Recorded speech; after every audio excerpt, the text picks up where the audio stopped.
Baik, terima kasih sahabat Sonora, Anda masih bersama dengan kami dalam program talk show bersama dengan Rumah Sakit Adi Husada Undaan Wetan Surabaya. Kenali, cegah, dan obati TBC. Tadi Anda yang sudah menyimak untuk obrolan pertama ya sahabat Sonora di sesi pertama bersama dengan Dr. Oktiningsih, spesialis paru Rumah Sakit Adi Husada Undaan Wetan Surabaya. Ini terkait dengan apa sih itu TBC sahabat Sonora, dan TBC ini adalah penyakit dengan peringkat kedua di Indonesia sahabat Sonora. Wah, di dunia. Oh, di dunia begitu ya. Oke, di dunia. Kami ralat di dunia loh sahabat Sonora. Kita peringkat kedua. Jangan sampai ya kita terkena sahabat Sonora. Otomatis kita harus mengenali, kemudian baru kita nanti akan mengobati, dan juga yang belum kena jangan lupa untuk mencegahnya sahabat Sonora. Nah, yang mau bergabung juga silakan 0811 304 9800 lewat WhatsApp dan juga YouTube di Sonora Surabaya dan Facebook 98,0 Sonora Surabaya. Nah dokter, apakah sebenarnya penyakit TBC itu bisa nggak sih disembuhkan dokter? Pertanyaan bagus, sangat bisa. Oh, sangat bisa. Makanya datanglah berobat. Kecuali nggak bisa, ya sudahlah. Nggak bisanya itu karena apa dokter? Mungkin karena nggak mau begitu atau takut gitu berobat ke rumah sakit atau gimana biasanya dokter? Pertanyaannya bagus. Kenapa sudah penyakitnya bisa didiagnosa, bisa diobati, kenapa masih naik-naik terus? Insidennya kenapa terus angka morbiditas, mortalitas semuanya tetap tinggi? Ya karena memang pengobatannya lama, jangka panjang. Jangka panjang minimal 6 bulan. Belum tentu mau. Nah, mungkin bagi pasien mungkin lama banget dokter untuk pengobatannya seperti itu. Minimal 6 bulan. Berarti bisa jadi lebih dari 6 bulan, bahkan sampai setahun mungkin dokter. Begini, yang terbaru itu memang kabar baru, saya belum lebih lanjut untuk pengobatan. Pengobatan standar adalah 6 bulan. Baik. Pengobatan model baru ada yang 4 bulan, dan bahkan untuk penelitian yang terbaru itu 2 bulan. Oh, singkat belum ya? Sih. Oh, belum. Belum. Sudah wacana ada, cuman pengobatannya belum. Jadi kita tetap pakai 6 bulan. 6 bulan, dan memang banyak sih obatnya. Jadi mungkin beberapa pasien itu tidak nyaman dengan pengobatan rutin. Oke, apakah pengobatannya hanya obat saja atau bagaimana dokter? Obat saja. Kalau memang penyakitnya pada paru, obat saja. Kalau penyakitnya pada TBC tulang, TBC kan bisa mengena tulang. Oh, baik. Nah, itu kan bisa operasi. Bisa sampai operasi juga dokter. Nah, makanya pasien itu kalau dikasih tahu parumu yang kena, kamu obati ya, nggak mau, diobati 2 bulan, drop out. Sudah nyaman dok, sudah nggak batuk. Taunya belum tuntas, terakhirnya nyebarlah ke tulang. Sudah tulang bersarang di sana, dia digigit, dimakanlah kuman itu di pusat susunan saraf yang ada di tulang belakang, di tulang-tulang. Kalau memang awal dia bentuknya mungkin bengkok, jadi orangnya jadi bungkuk, nyeri luar biasa. Tapi dalam jangka lama dia merusak sumsum tulang dan akhirnya lumpuh. Oke. Lumpuhnya iya kalau bisa dikoreksi. Kalau tidak bisa dikoreksi gimana? Cacat seumur hidup. Makanya TBC itu selain bisa menyebabkan angka kesakitan, bisa juga menimbulkan kematian, bisa juga kecacatan.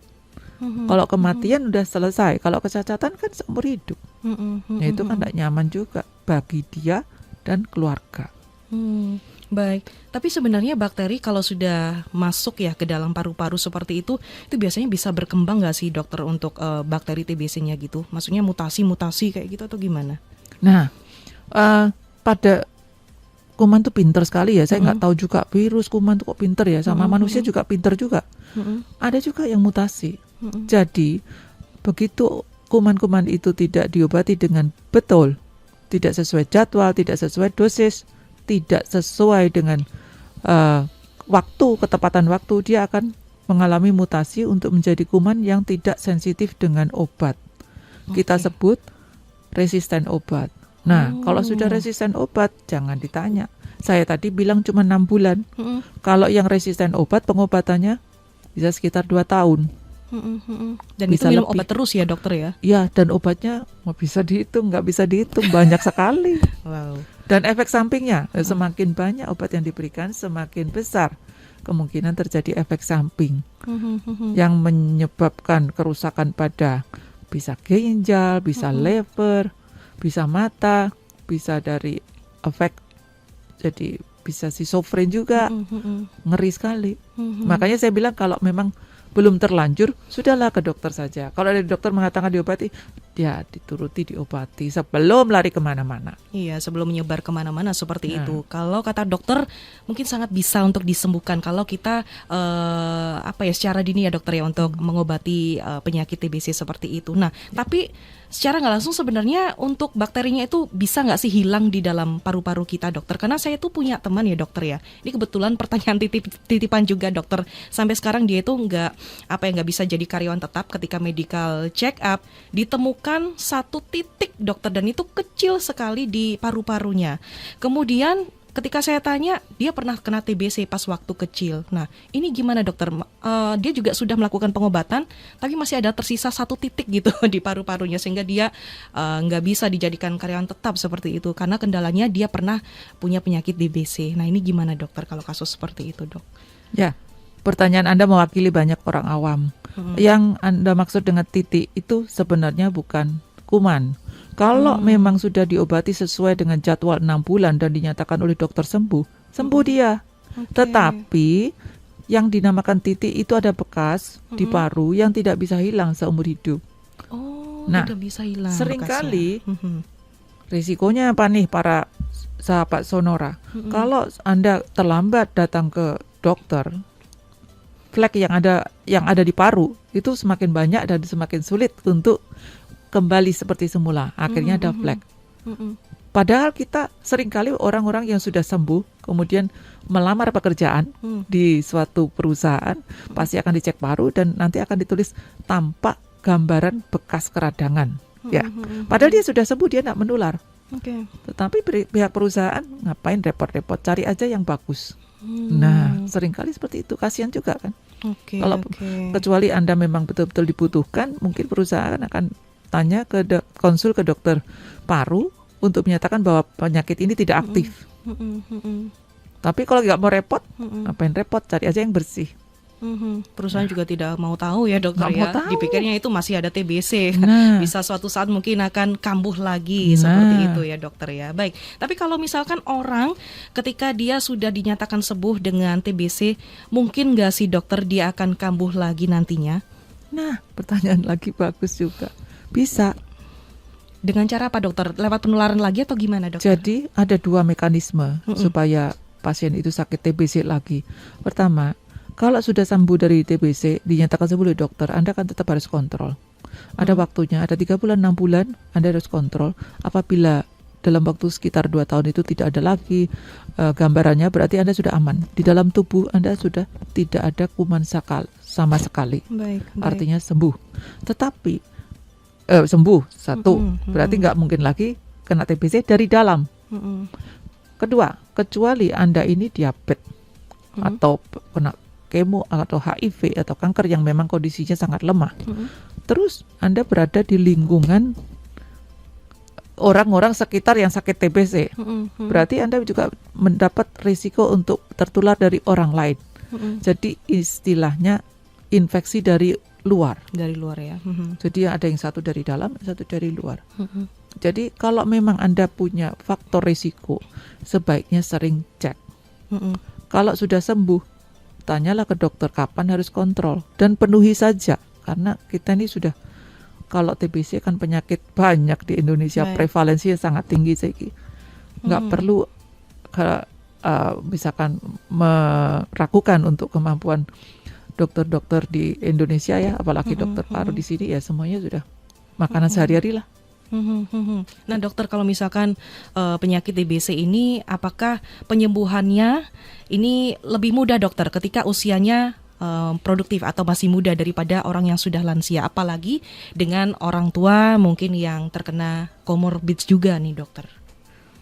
Ya, jadi sebenarnya kalau tanpa ada ataupun tidak tanpa comorbid, kalau memang banyak ya, Anda pertanyaan sangat luas. Kalau tidak ada comorbid ya jelas enak. Dokternya gak bingung-bingung. ini obatnya ini sekian, dosisnya ini tetet berat, udah selesai.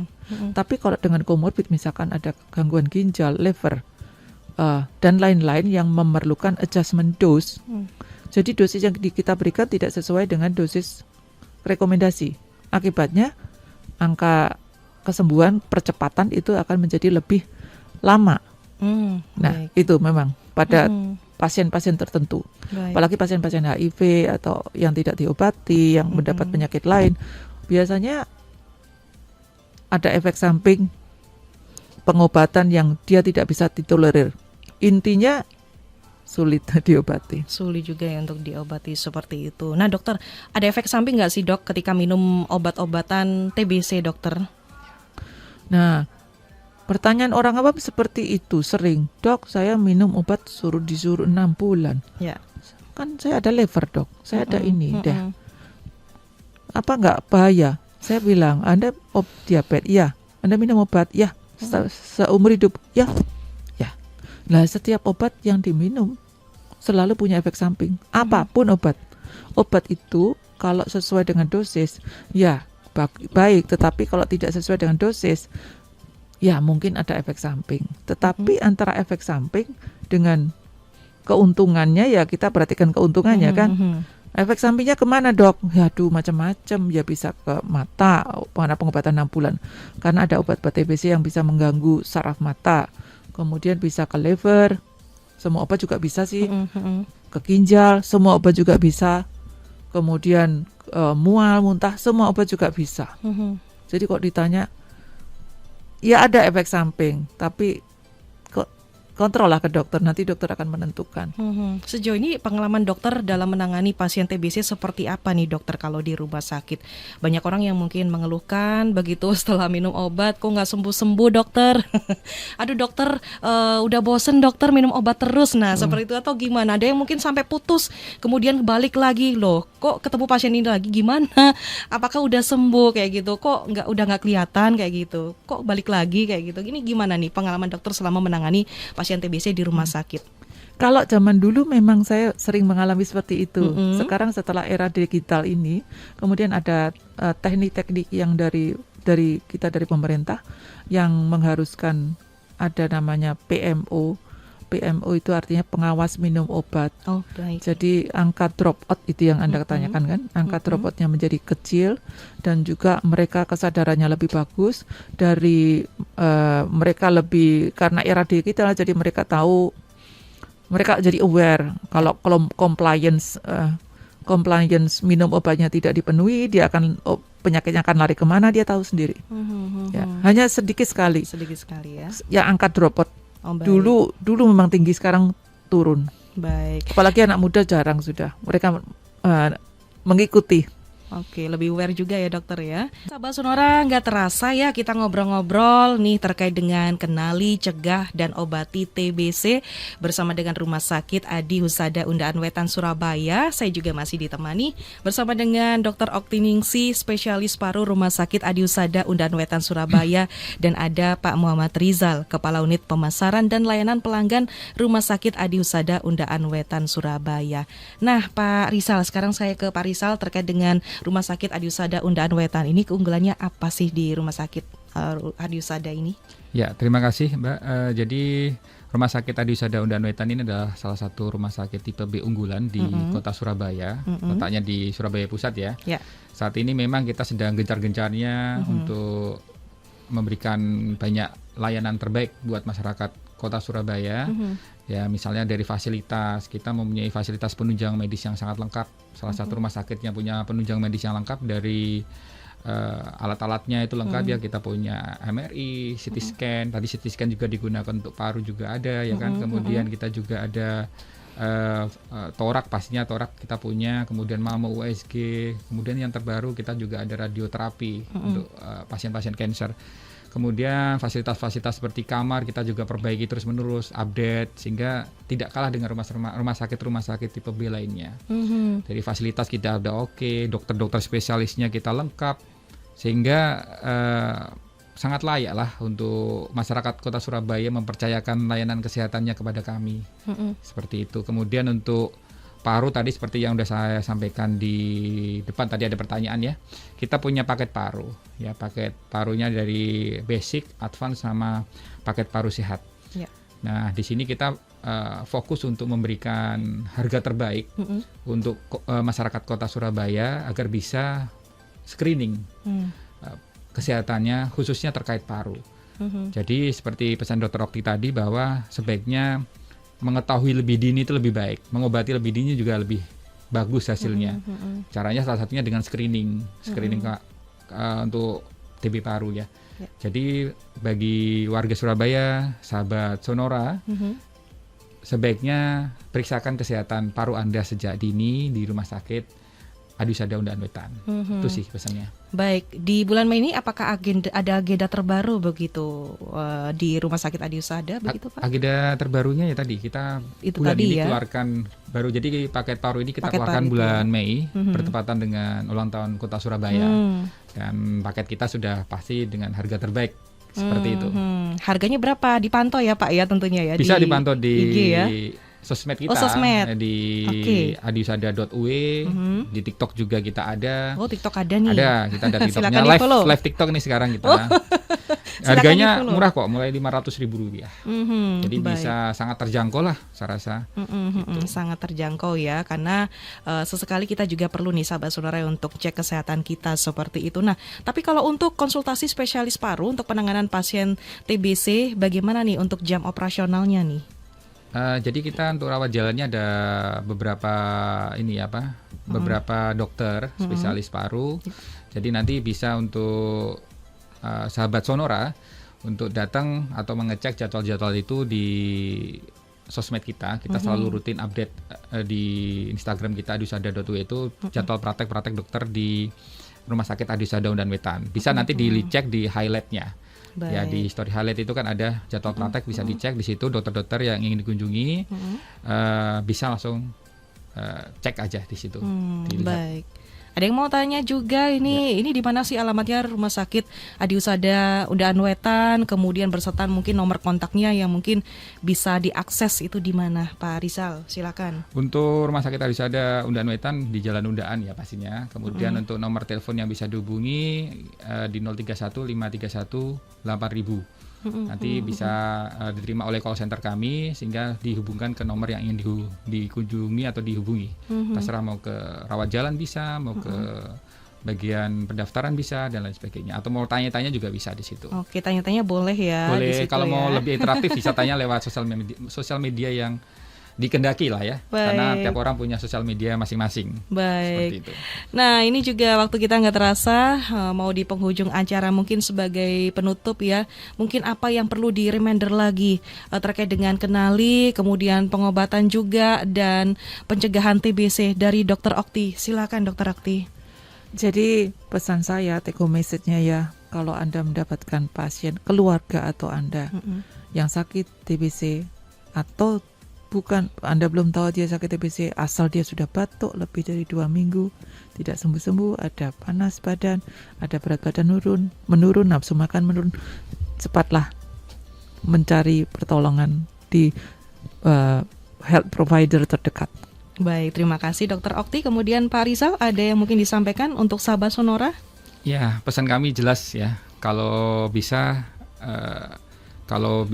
datang lebih cepat ke tempat kami untuk screening, untuk periksa. Dan hari ini kita membawa Dr. Okti Ningsih ya, beliau bisa dikunjungi oleh sahabat Sonora. Kebetulan namanya nih sahabat Sonora sama sahabat kita memanggilnya sahabat AHA ya namanya. Oke, sama-sama sahabat ya. Saya takut salah tadi. Jadi sahabat Sonora bisa datang ke Rumah Sakit Adiusada bertemu dengan Dr. Okti. Beliau praktek Senin, Selasa, dan Jumat jam 8 sampai jam 10. Kemudian hari Rabu jam 7.30 sampai jam 9 pagi. Nah, nanti bisa cek juga tadi di story Instagram kami. Baik. Tepatnya. Dan pastinya yang menggunakan asuransi atau yang tunai bisa dilayani. Okay. Semua asuransi hampir bekerja sama, semuanya hampir ya, karena ada satu tadi BPJS masih belum. Masih Maka belum saya bilang ya? hampir semua asuransi besar di Indonesia sudah bekerja sama dengan kami, sehingga bisa dengan mudah lah Anda datang ke tempat kami, seperti itu. Baik, terima kasih Dr. Okti dan Pak Rizal sudah hadir di Sonora Surabaya. Mudah-mudahan juga terjawab juga untuk pertanyaan-pertanyaan sahabat Sonora. Ini sudah dijawab oleh narasumber. Kami akan akhiri dulu sahabat Sonora program Talk Show bersama dengan Rumah Sakit Adi Husada Undaan Wetan Surabaya. Terima kasih kebersamaannya dan salam sehat untuk Anda semuanya.